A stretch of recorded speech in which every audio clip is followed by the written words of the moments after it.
Hola, bienvenidos a un nuevo episodio de Psiquiatría en los Anillos, este podcast que tiene ese afán de poder hablar un poquito de salud mental sin tocar términos complejos de psiquiatría, de emociones, pero con un invitado de lujo, Marcelo Áñez. Él es ingeniero comercial de una altísima trayectoria a nivel de laboral, en la parte privada, pero con una vocación genial que es la autodidáctica. La autodidáctica hace que Marcelo sea muy reconocido en lo que hace y ahora, bueno, nos va a dar un poquito de sus conocimientos, de sus experiencias. Marcelo, muchísimas gracias por Doctor Miguel. estar predispuesto a hablar de salud mental, a darnos un poquito de tu tiempo, justo en este momento que estás haciendo actividad política, ¿no? Exacto, Miguel. Un placer. Creo que son temas que vale la pena tocar porque mientras más conocimiento tiene uno de sí mismo, es más fácil enfrentar situaciones estresantes que siempre se viven en el día a día, sobre todo en esta vida moderna, no tan acelerada. Exactamente, esa parte de la vida acelerada en una ciudad que progresivamente se ha ido haciendo cada vez más compleja, no solamente en la demografía, en la mancha urbana, sino en la cultura, en esta situación de que estamos atrapados en el presente, en el pasado.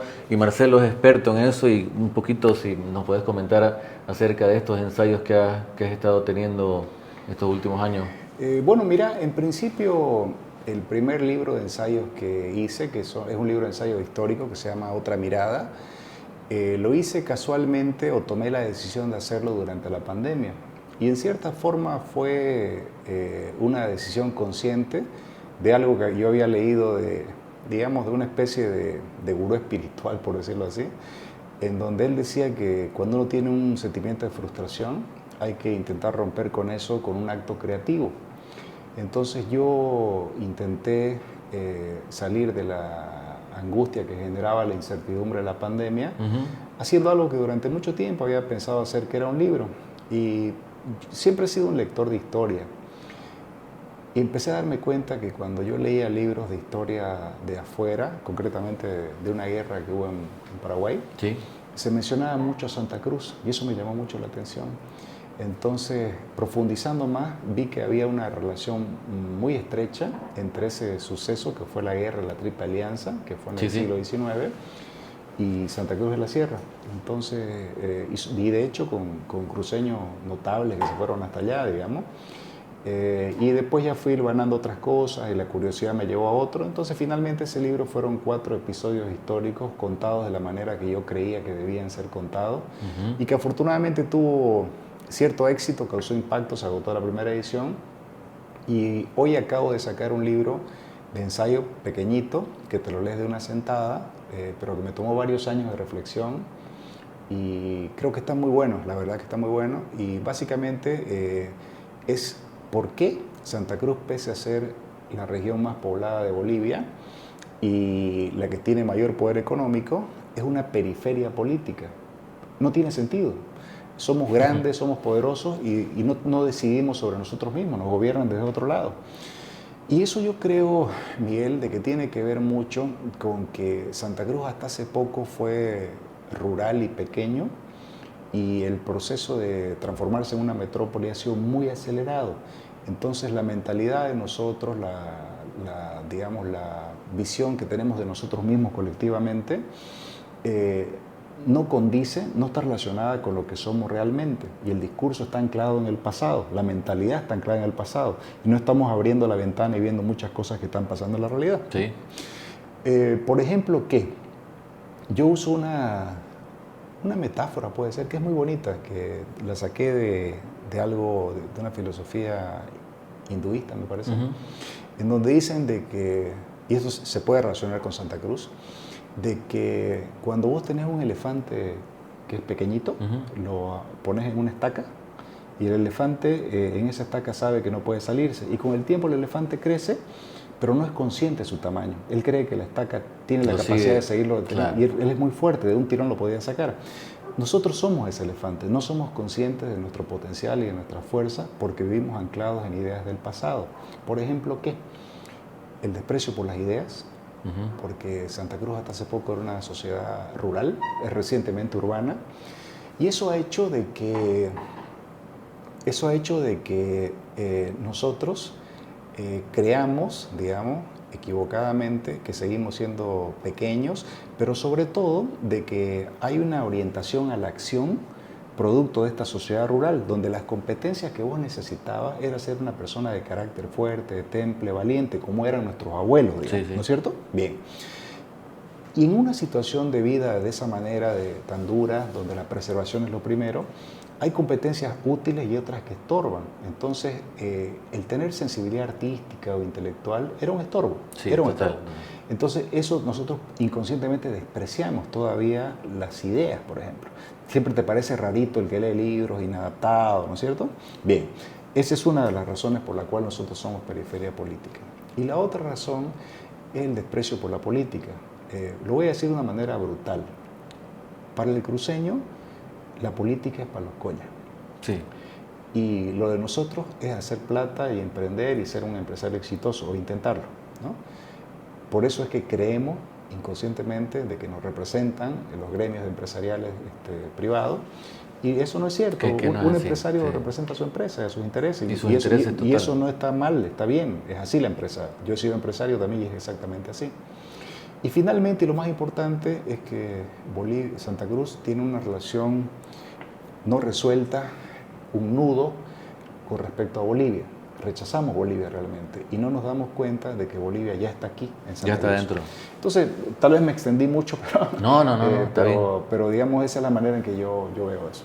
Sí, de hecho estas características que tiene nuestra ciudad, yo le digo Ciudad de los Anillos porque hace alegoría un poquito a esta, cabalmente esta complejidad que hay entre lo pequeño que era Santa Cruz y que vos podés tener incluso amigos del colegio que ahora están de autoridades y conoces, se conoce un poquito, ¿no? Pero sin embargo, en la explosión demográfica que es cultural, que es ideológica, que es musical, ahora por ejemplo se puede escuchar rock, cumbia, baladas, hay tangueros, hay bueno, de todas las nacionalidades.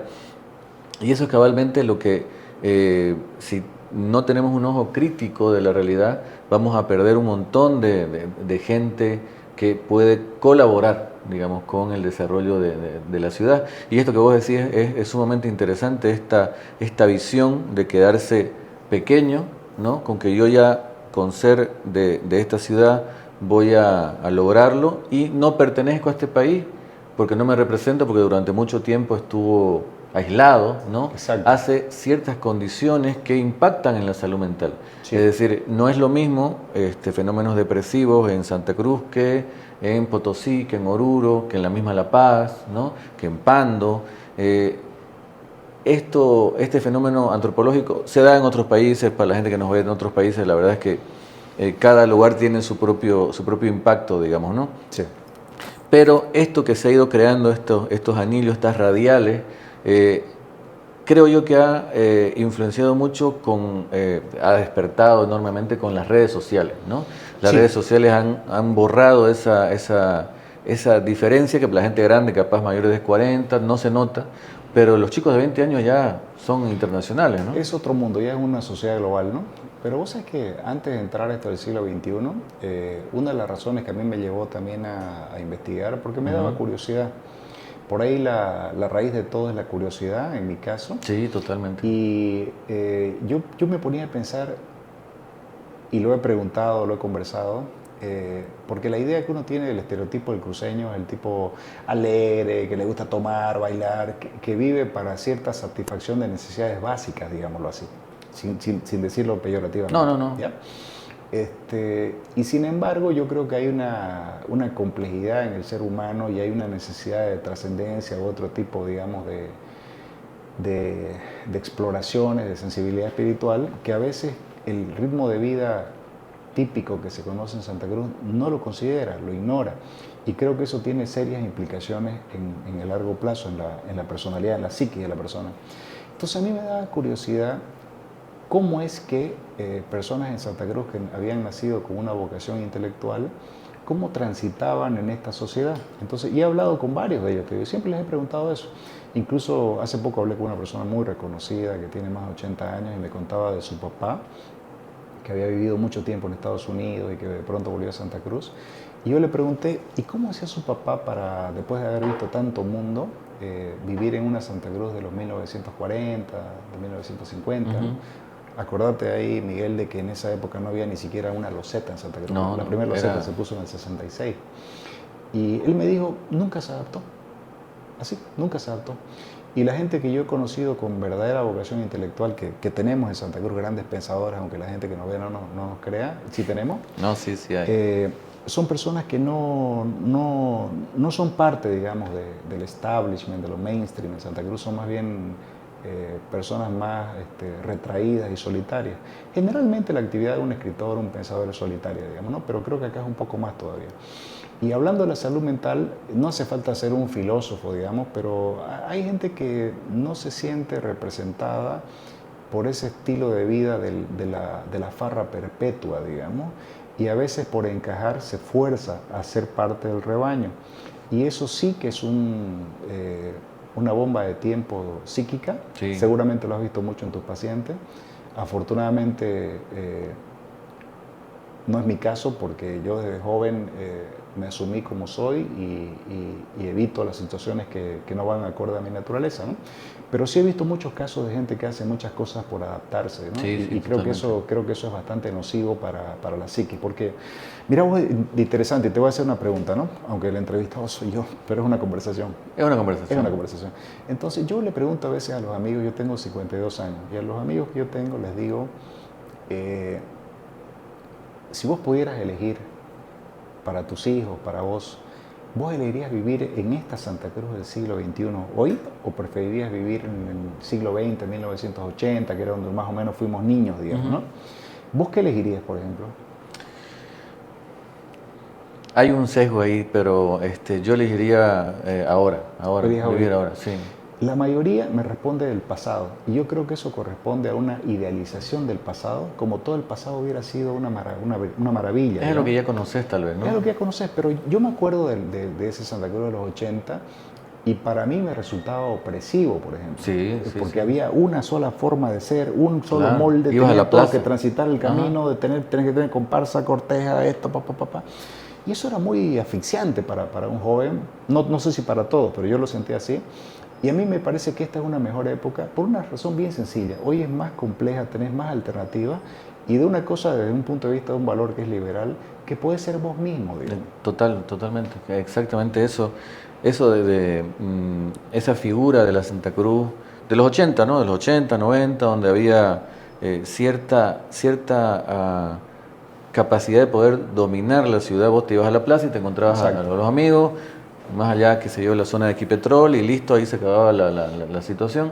Lo demás era todo en tu casa, digamos, ¿no? Y los barrios, ¿no? Que tienen su propia vida y su propio movimiento, pero creo que el poder tener alternativas ha hecho que esta ciudad también no solamente se adapte, sino perciba, digamos, y sea también visible para la gente que viene de afuera, con nuevas ideas. Las ideas se pueden anclar acá, digamos, ¿no?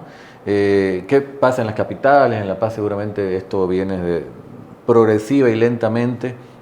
Cochabamba lo propio, pero en Santa Cruz hay un clic, ¿no es cierto? Hay un clic a partir de... Hay un clic.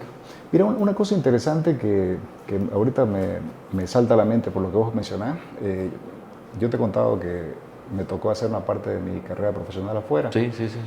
Y yo viví entonces en Buenos Aires varios años, viví en Colombia un año y después en Ciudad de México. Pero, por ejemplo, yo nunca me he sentido tan extranjero como en Buenos Aires. Y es un país que está vecino, cerquita. Mucha influencia tenemos. Culturalmente, pero culturalmente somos muy diferentes. O sea, sí hay una cierta influencia.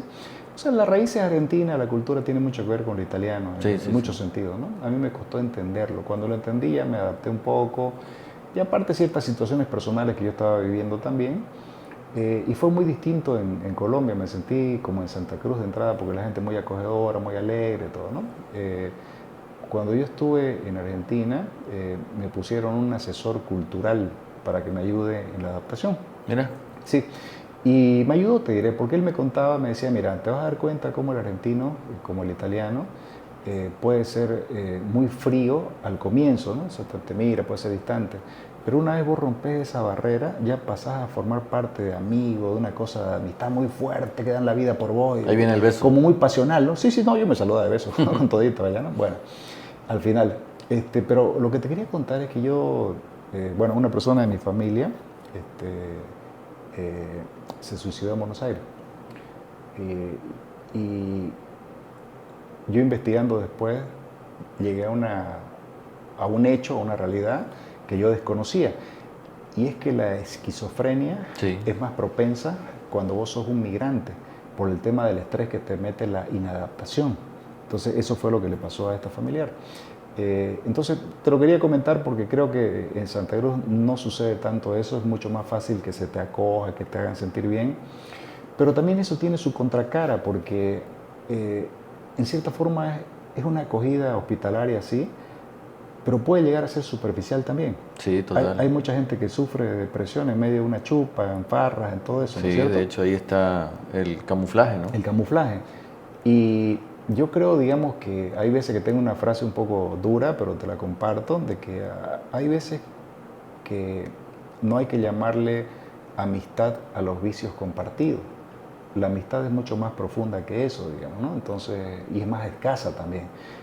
No confundir eso con la gente que le gusta tomar, salir o tener otro tipo digamos, de hábito, que lo que importa es tener una compañía en ese hábito, en ese rebaño descarriado. Entonces eso no es amistad, digamos, en el sentido de que no te hace bien. Puede ser que te estén acompañando en un camino equivocado, pero eso creo que no es amistad. Claro, en el rol de fiesta, de euforia, evidentemente todos son amigos, ¿no? Sí. Pero bueno, el tema de la esquizofrenia y los migrantes ha sido muy, muy estudiado, porque bueno, hay civilizaciones, pueblos que han migrado mucho.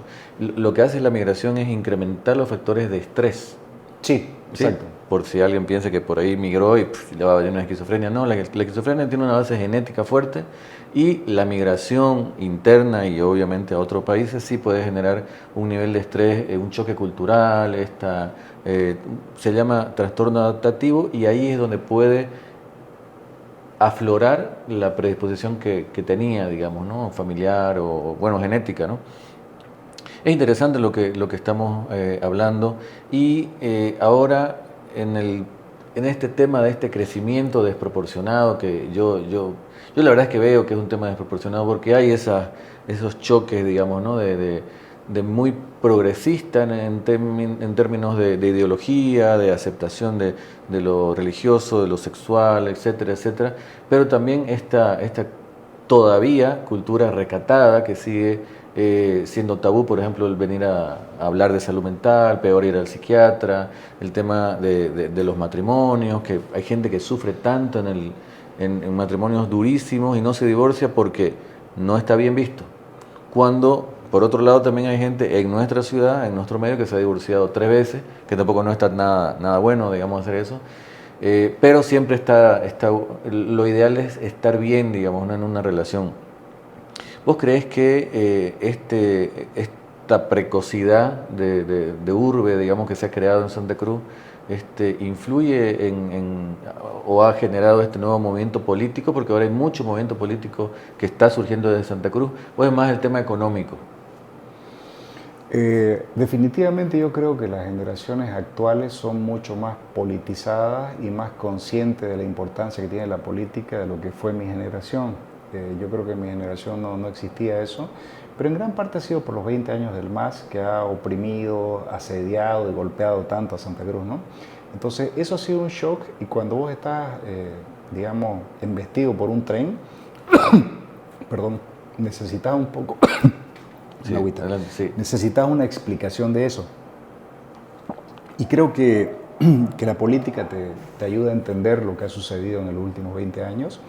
Y por eso las generaciones actuales tienen una visión diferente, porque entienden que la vida cotidiana es impactada por la política. Creo que esa es una gran diferencia. Y ahora que ya no están los que estaban antes, en cierta forma el miedo ya no está tan fuerte y hay mayor participación. Yo no pienso que todo el mundo deba hacer política, pero sí entender que la política influye mucho en la vida de uno, ¿no? Aunque uno quiera negarlo, refugiarse en lo privado, la política influye mucho y sobre todo la última variedad, digamos, de política que tuvimos tan ideologizada, tan rígida, tan anticruceña, tan antiprivada, ¿no? Entonces, sí creo que esta metropolización que ha habido de ciudad grande ha traído muchas tensiones también. Sí, sí. O sea, no solo desde el punto de vista de la política, muchas tensiones sociales de todo tipo. Lo que vos contabas, por ejemplo, y yo coincido, Santa Cruz mayormente es una sociedad conservadora desde el punto de vista religioso, sexual, moral. Sí, sí. Y no me molesta que lo sea, digamos, lo es, ¿no? Y sin embargo, hay tensiones como por ejemplo el Internet ha transformado a las sociedades en una sociedad global y hay tendencias que ahora están cuestionándose, pero todo lo woke, por ejemplo, ¿no? Todo lo woke, esta agenda LGBT, entonces chocando con una sociedad conservadora de una manera muy violenta, digamos, ideológicamente. Eso creo las dos son extremistas, las ¿no? dos son Algunas extremistas, sí. O sea, vos tenés a veces el movimiento conservador, así más profundo, y tenés lo otro, el otro lado, la otra vereda, y es un choque muy grande, eso te genera una tensión y eso debe afectar en alguna medida una salud mental. En lo ideológico, porque la verdad es que cuando la gente termina de procesar ciertas situaciones no tan extremas y vivir su vida en la sexualidad y el compartir, vive tranquila, digamos, ¿no? Yo he notado una situación de un burbujeo ahí entre conservadores y bueno, tomar la bandera de la liberación sexual como algo también que va a terminar generando estrés altísimo en personas que deciden, por ejemplo, experimentar su sexualidad, ¿no? Les genera estrés en el sentido de que tienen que hacer una determinada situación, ser activistas. ¿Quién es activista de lo clásico, digamos? No simplemente se limita, digamos, a continuar lo establecido. Pero creo que cuando la persona lo acepta en su vida cotidiana, al cocinar, al estar trabajando, se pasa, digamos, ¿no? Sí. El estrés está en esa lucha de ideología de género, ¿no? Sí, ahora, digamos, yo pienso que una persona liberal, bueno, yo siempre he sido una persona liberal clásica, en el sentido de la tolerancia. O sea, vos tenés derecho a buscar lo que te haga feliz en tu vida y a mí no me afecta cómo ejerzas tu sexualidad mientras sea con consentimiento, con mayores de edad, digamos, ¿no? Ahora, hay una agenda, o ha habido una agenda hasta hace poco que ya va perdiendo fuerza, por suerte, LGBT, donde una expresión de lo woke en Bolivia es María Galindo, por ejemplo, donde ellos tienen una agenda que básicamente es antioccidental y a favor de las dictaduras de izquierda, disfrazando eso de feminismo, digamos, ¿no? Y tratando de ridiculizar, digamos, por ejemplo, o penalizar la masculinidad. Por ejemplo, ¿no? Parece que vos por ser hombre sos automáticamente un opresor, un abusivo, un machista, un potencial violador. Entonces, si alguien ha llevado las de perder, es la masculinidad en este último tiempo. Y curiosamente, hoy en día, el movimiento contrario conservador está revalorizando eso, digamos. Entonces, hay figuras, no sé si conoces, por ejemplo, a Jordan Peterson, que se ha convertido en un gran portavoz de lo anti-woke, en el sentido de que sobre todo los chicos jóvenes han estado muy desorientados con este movimiento woke que quería apuntarlos y avergonzarlos por ser hombres. Está bien ser hombre, está bien saber resolver los problemas de la vida, está bien enfrentar la vida, digamos. Eso siempre ha llevado a la civilización adelante. Entonces son ideologías nocivas desde mi punto de vista que por suerte están pasando de moda. Pero otra vez volviendo al tema de este proceso de urbanización acelerado que ha tenido Santa Cruz, yo creo que son múltiples niveles de tensión los que han engendrado, ¿no?, en la sociedad. Totalmente, hay situaciones que uno lo veía en congresos, que uno iba a los simposios internacionales, que hablaban, por ejemplo, de fenómenos de estrés postraumático, no clásicos como lamentablemente los abusos y demás cosas, sino de las migraciones, de las inundaciones, del terrorismo, que nosotros decíamos en Bolivia no pasa, pero progresivamente, evidentemente, por suerte en pequeñas dosis, y eso es, la verdad es que no podemos decir que estamos igual, pero han estado aconteciendo situaciones en la consulta que evidentemente se traducen en sufrimiento, ¿no? Sufrimiento de una persona y de la familia, ¿no? Que evidentemente tenemos que estar acorde porque el crecimiento hace que hayan pequeñas soledades multiplicadas por 1000, digamos, ¿no? Por ejemplo, miles de departamentos donde vive una sola persona, que está bueno, la ciudad ha cambiado, ya no es la tapera, ahora son edificios de 30 pisos, que se puede ver hasta el río, digamos, pero empezamos a tener soledad, empezamos a tener aislamiento, que no está malo si es decisión, pero si es como una especie de situación que te empuja a la sociedad, tenés que trabajar las 8 horas y demás, evidentemente que nos lleva a replantearnos un poquito esto del progreso, digamos, ¿no? ¿Cómo puede llegar a impactar? Totalmente. Mira, me gusta que uses la palabra sufrimiento, porque yo creo que tu profesión, en cierta forma, es una búsqueda de aliviar el sufrimiento humano, Sí, ¿no? Viéndolo del punto de vista más noble, ¿no? Y creo que es así. Y lo que decías de que la gente debería perderle el miedo a la psiquiatría, a la psicología, estoy totalmente de acuerdo. Es más, creo que deberían cambiarle el nombre, te diré, algo más marquetero, digamos, ¿no? Porque es como que son términos muy del siglo pasado y debería reinventarse para que no tenga un estigma. Porque todo el mundo necesita a veces ayuda, una mirada exterior e incluso medicamentos y todo te ayudan a veces a salir de una situación que uno ya no puede más, digamos, ¿no? Y yo quería comentarte dos cosas respecto a la generación del sufrimiento humano. Una que tiene que ver, digamos, con Santa Cruz, con la sociedad. Tal vez es algo del pasado, tal vez es algo más de mi generación. No creo que sea ahora así o no sea así tanto, ¿no? Yo me acuerdo cuando yo era adolescente, 15 años por ahí, que es una etapa donde vos tratás de encajar. Santa Cruz particularmente es una sociedad que te presionaba en esa época a ser parte de un grupo. Sí. O sea, vos valías por a qué grupo pertenecías. Entonces no es tanto racismo, era más clasismo, digamos, en donde vos la validación la tenías por pertenecer a determinada comparsa, a determinado grupo. O estar en un lugar. O estar en un lugar, poder llegar o ahí. codearte con cierta gente. Entonces por eso hay ideas que son bastante nocivas, digamos, o habían, no lo sé ahora, donde no importaba quién eras vos, sino con quién te relacionabas. Entonces eso fue un paradigma, desde mi punto de vista, bastante nocivo en Santa Cruz, que debe de haber generado mucho sufrimiento. Con toda seguridad. En cierta forma me fue bien, entre comillas, por el grupo, todo lo que vos querrás, pero yo veía mucha gente tratando de adaptar, fracasar en ese intento por adaptarse. Creo que eso generó muchísimo sufrimiento en su momento. Y algo más que te quería contar, hay un pensador que estoy leyendo mucho últimamente, español, que está vivo, que se llama Jesús G. Maestro, por si lo quieren buscar en YouTube. Y él habla de un tema que a mí me interesa mucho en el último libro, habla del fracaso de la felicidad.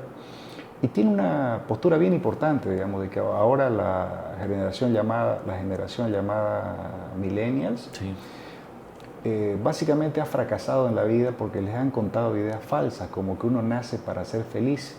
Y hay pensadores, filósofos, digamos, uno de ellos, Schopenhauer, que decía que mientras vos más buscabas la felicidad, ibas a ser más miserable. Lo estoy simplificando, pero decía eso. Sí, ¿no? Es pesado Schopenhauer. Si te obsesionás con la búsqueda de la felicidad, vas a ser cada vez más infeliz. Y este pensador español dice que en el pasado nunca nadie pensó que la vida era para ser feliz. Vos vivías para sobrevivir, para procrear, para proteger a tus hijos, para buscártelas como podías, porque la vida era más dura. Entonces, estas ideas que ha guiado o se han implantado a la generación millennial, como por ejemplo que no tenés que trabajar tanto porque la felicidad es viajar y tener lleno un pasaporte, son ideas bastante estúpidas, digamos, porque te van a llevar a tener 30 y tantos años y ser más pobre básicamente, mayor, sin acumular un patrimonio, sin tener un oficio, digamos, del cual vivir. Con tu foto Punta Cana. Claro, con tu foto Punta Cana, y eso, digamos, no es más libertad. No hay libertad en la pobreza, y vos ves muchas de esas personas ahora sí, que son solas, que no se casan, porque también ha habido otra idea, y yo fui una víctima voluntaria de eso, en donde tu felicidad es no depender de nadie.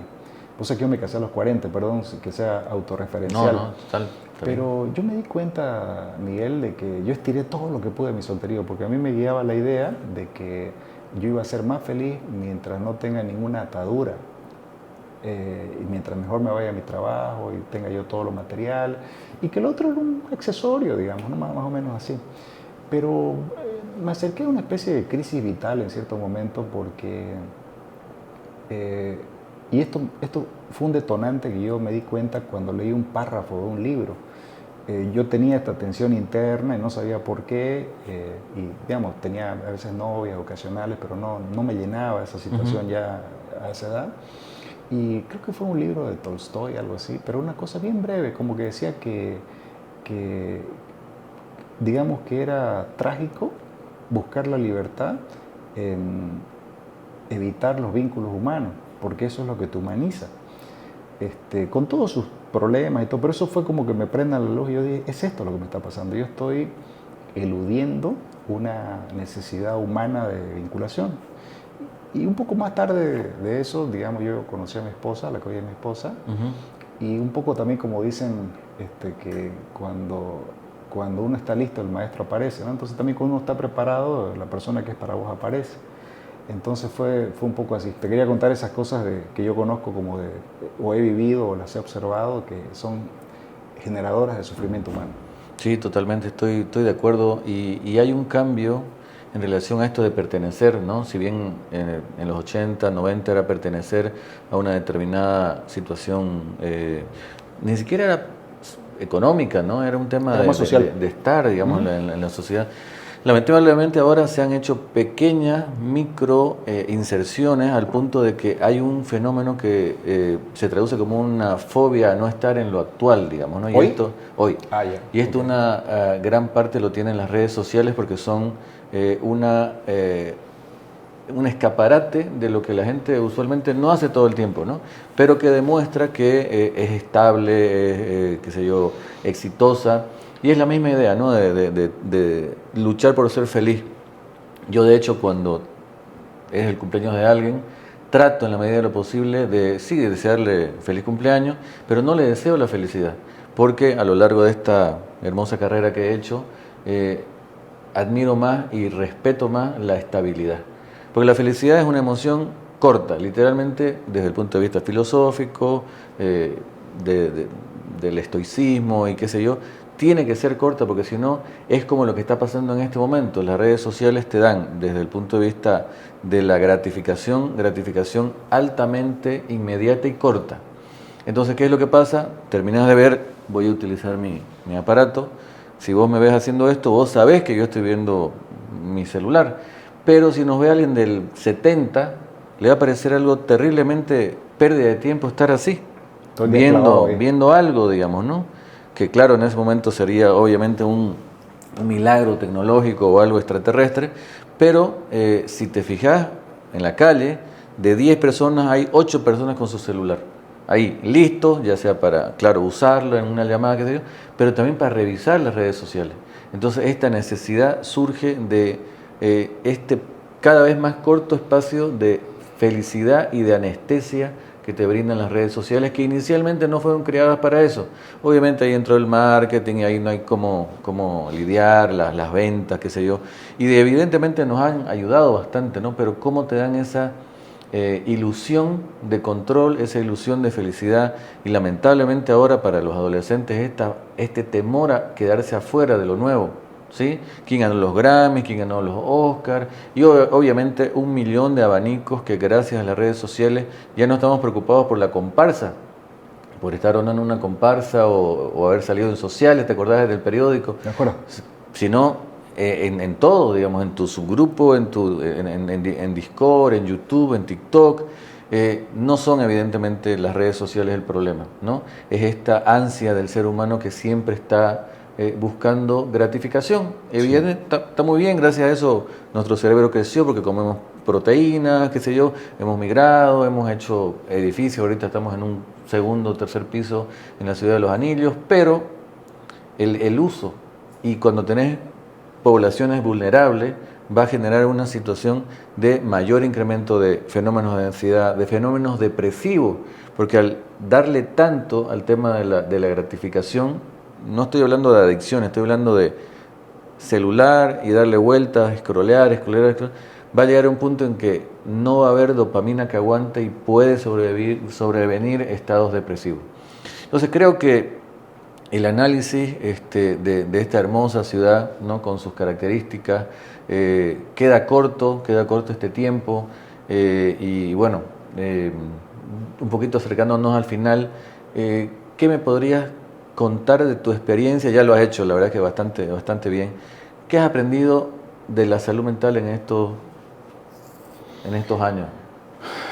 He aprendido muchas cosas, de que a veces cuando uno está atravesando una situación extrema de sufrimiento, de estrés acumulado, todo eso, sobre todo vinculado a lo laboral, necesita ayuda, ¿no? Necesita ayuda, y en esos casos acudir a un doctor está bien, lo que te recetan está bien. Creo que la gente es bueno que lo entienda. Yo en mi vida laboral he pasado por situaciones muy estresantes, bajo mucha presión, y 2 o 3 veces he experimentado lo que se conoce como burnout ahora, Sí, ¿no? burnout. Que es básicamente estar quemado. Y es horrible, ¿no? Y es una consecuencia de muchas cosas, de mucha frustración, de mucho estrés de manera sostenida, y hay maneras de salir. Eso es importante que la gente lo sepa. Hay maneras de salir, es perfectamente humano, y cuando uno está metido ahí todo lo ve negro, ¿no? Entonces creo que ahí recurrir sin temor a ayuda profesional es positivo, es positivo. Después he aprendido también a detectar las situaciones que me generan esa ansiedad, ese estrés, y evitarlas hasta donde yo puedo. Genial, genial. Y atravesar a veces las cosas, digamos, con ejercicios sencillos de respirar.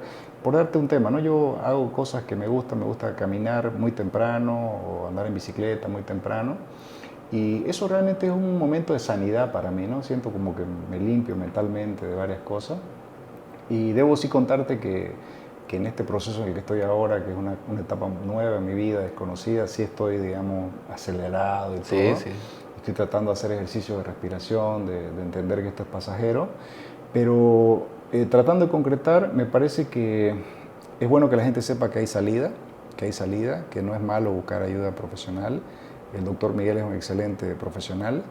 Y es normal atravesar por este tipo de situaciones, sobre todo en sociedades complejas como las de hoy, ¿no? Así que creo que mi mensaje es ese. A veces uno necesita la ayuda, es bueno tomarla, es bueno ser consciente de la salud mental, hay que prestarle ayuda, no evadirla con tantas cosas que uno puede evadirla, con el sexo, con el alcohol, con la comida, y tomar el toro por los cuernos, ¿no? Entonces ser valiente en ese sentido, porque uno cuando está en el espejo, cuando está durmiendo al final de la noche, es el momento de ser sincero con uno mismo. Totalmente. Te agradezco, Marcelo, por haber venido, por haber darnos este tiempo de excelente calidad, y recordarle a la gente que se suscriba al canal, que puede ser parte también con los comentarios. Es importante el hablar de salud mental con este tipo de dinámica. La salud mental no es un consultorio, la salud mental es la política, la salud mental es la cultura, la salud mental es reconocerse y, como dice Marcelo, saber hasta qué límite he llegado y poder pedir ayuda. Sobre todo en los varones, hablando de las masculinidades, nosotros tenemos muchos problemas para pedir ayuda. Entonces ha sido un gusto desde la ciudad de Los Anillos. En este momento estamos en el entre el tercer y cuarto anillo, muy cerca del corazón de la ciudad, pero también alejados de la realidad. Estamos tratando de acercarnos, así que les agradezco mucho la atención. Y esto no hubiese sido posible sin el apoyo de Laboratorios Esencia, a los cuales agradecemos. Nos han brindado el apoyo que siempre es necesario para poder hacer este tipo de trabajos. Así que gracias a Laboratorios Esencia.